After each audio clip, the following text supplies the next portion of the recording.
And then the airplane started to come apart, to say the least. So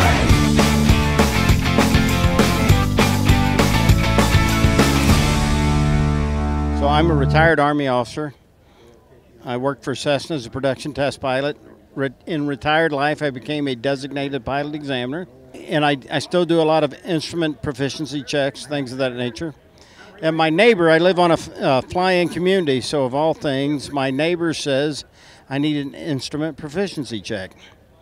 We had taken off in his Mooney to go do an instrument proficiency check, and we were airborne for about 6 minutes. And then the airplane, well, started to come apart, to say the least. The engine, and out of all the years of training I have about 18,000 hours of total flight time, about 7,000 hours of training time. And we always give engine failures. We do different things, but and I've had 2 or 3 other little emergencies in my life, but this one was the best because I lived for one, and for two, when the airplane came apart, the engine came apart. It was literally, we covered the windshield with oil. We couldn't see. We were over the Ozark Mountains, and I didn't follow anything by the book.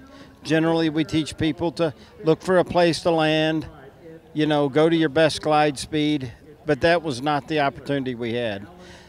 There was one spot to go, and so I had to dive the airplane, something that we're not very familiar with and doing, but we dove the airplane, we put the gear out, and the only reason why I say all that is as soon as the emergency happened, it was just like we teach our students. He says, you have the controls.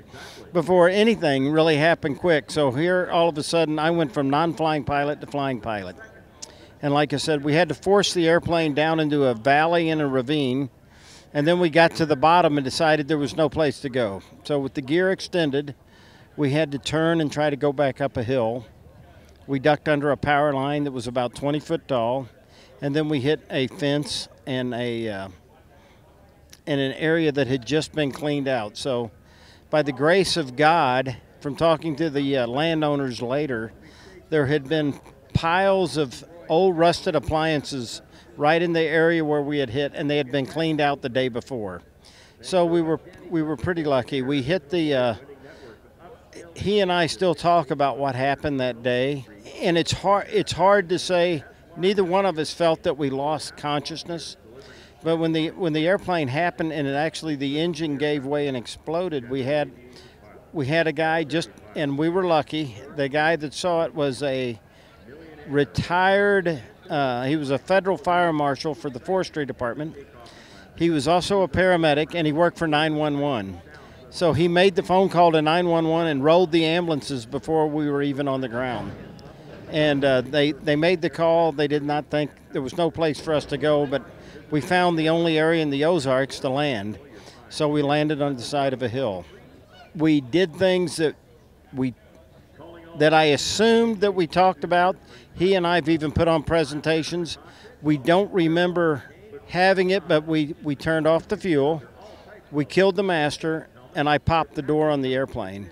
And if you see pictures of the airplane, you can see if we had not have popped the door, we'd have never been able to get out. And one of the things I preach, teaching at the Mooney Safety Foundation and other things, is I always tell everybody when you go fly an airplane, when you pre-flight the airplane, leave it in a position that somebody can evacuate you if you have an emergency. And so I'm big on not locking the baggage doors. I leave all those things unlocked unless required by flight, because the person that comes to run to rescue you, just like in our case, was a kid that had been playing basketball.